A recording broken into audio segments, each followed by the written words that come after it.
Hello again. Welcome back to week 30 of year 4 of the Religious Education Initiative. This is day 3. We're continuing our way through the Gospel of John. So last time we saw Jesus conclude the high priestly prayer at the end of the mystical supper in the upper room. We noted how this prayer for his disciples, and then by extension for all of us, that we may be one with one another, and with him and with the Father, is remarkable in its expression of the high calling that we have received from the Lord. It is also worth noting that the anaphora of the Divine Liturgy resonates strongly with what the Lord says in this prayer. We could say that the anaphora, our offering of ourselves, is our response in thanksgiving to this, his prayer for us. Anyway, moving to chapter 18 then.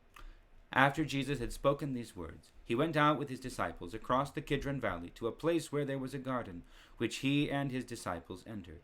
Now Judas, who betrayed him, also knew the place, because Jesus often met there with his disciples.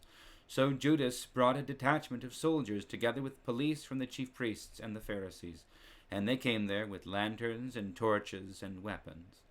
Then Jesus, knowing all that was to happen to him, came forward and asked them, "Whom are you looking for?" They answered, "Jesus of Nazareth." Jesus replied, "I am." Judas, who betrayed him, was standing with them. When Jesus said to them, "I am," they stepped back and fell to the ground. Again he asked them, "Whom are you looking for?" And they said, "Jesus of Nazareth." Jesus answered, "I told you that I am. So if you are looking for me, let these men go." This was to fulfill the word that he had spoken, "I did not lose a single one of those whom you gave me." Then Simon Peter, who had a sword, drew it, struck the high priest's slave, and cut off his right ear. The slave's name was Malchus. Jesus said to Peter, "Put your sword back into its sheath. Am I not to drink the cup that the Father has given me?" So the soldiers, their officer, and the Jewish police arrested Jesus and bound him. First, they took him to Annas, who was the father-in-law of Caiaphas, the high priest, that year. Caiaphas was the one who had advised the Jews that it was better to have one person die for the people. Simon Peter and another disciple followed Jesus. Since that disciple was known to the high priest, he went with Jesus into the courtyard of the high priest, but Peter was standing outside at the gate. So the other disciple, who was known to the high priest, went out, spoke to the woman who guarded the gate, and brought Peter in. The woman said to Peter, "You are not also one of this man's disciples, are you?" He said, "I am not." Now the slaves and the police had made a charcoal fire because it was cold, and they were standing around it and warming themselves. Peter also was standing with them and warming himself. Okay, so there are a few things that we can say about this. First, John, unlike the other evangelists who really depict for us only a single time that Jesus goes to Jerusalem, John has shown us many times that Jesus is constantly going to the festivals. He is doing what a faithful Jew would do. He is observing the law. He is observing the Torah.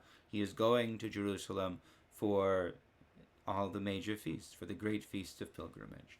And that means that he and his disciples have normal habits. They have normal places that they go.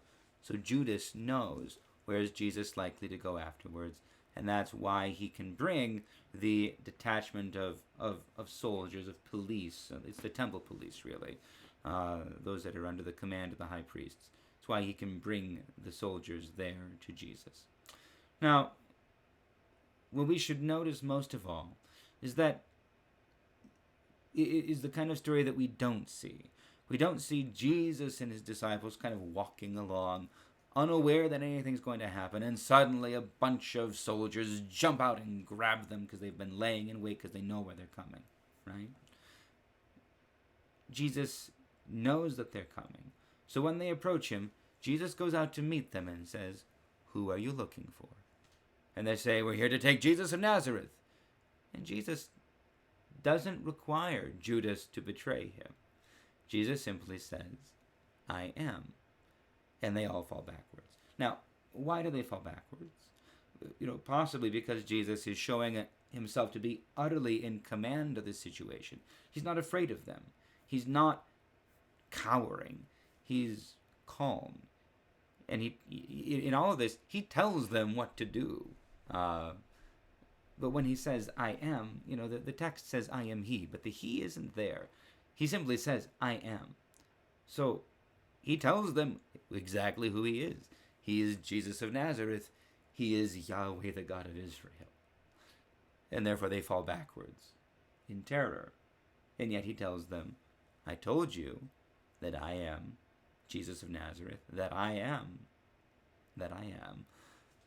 So if you want me, take me, but let these men go. So they don't take any of his disciples. Even Peter, who decides that this is the moment that he will sell his life dearly for the Lord and swings his sword or his knife or whatever he has and cuts off an ear. We shouldn't assume he was aiming for the ear. He probably missed the throat, right? But Jesus heals immediately and says, put the sword away. I am coming here. Am I not to drink the cup the Father has given me? Jesus says, this is what I came to do, right? So Jesus is not a victim. He is not taken by force. He goes freely. So, and then when he goes in, then we'll see what happens in the trial, or rather we won't, because a lot of this is described in the others, and John is filling in the gaps. But we may notice too, Peter, having been rebuked by the Lord, follows after. He hangs out outside because he doesn't know the high priest. John, the other disciple, he apparently knows someone in the house of the high priest, so they let him in. And they know that John is a disciple of Jesus, but they're not arresting John because they got Jesus. They don't need him, or because Jesus is protecting John. But Peter, being asked in by the servant, who knows that John is a disciple of Jesus, the servant says, are you a disciple of his too? Not you too. And Peter says, no, not me. Which is strange, because the servant girl knows that he probably is, right? So why does he say he's not?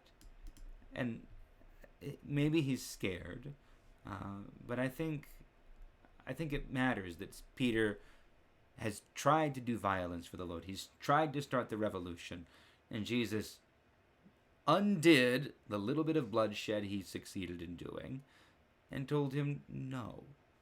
So Peter, at this point, isn't necessarily just saying, I'm not a disciple. He's not lying, necessarily. Peter may be saying, I don't think I want to follow him anymore. It may, or maybe a little of both. Jesus is not the Messiah that Peter thought he was looking for. And I think there's reason, at least, to think that this isn't just Peter saying something that isn't true. It may be worse than that. Peter may be renouncing Jesus at this point. But anyway, we'll see. We'll read the next bit of this next week. For now, God bless you all, and we'll see you next week.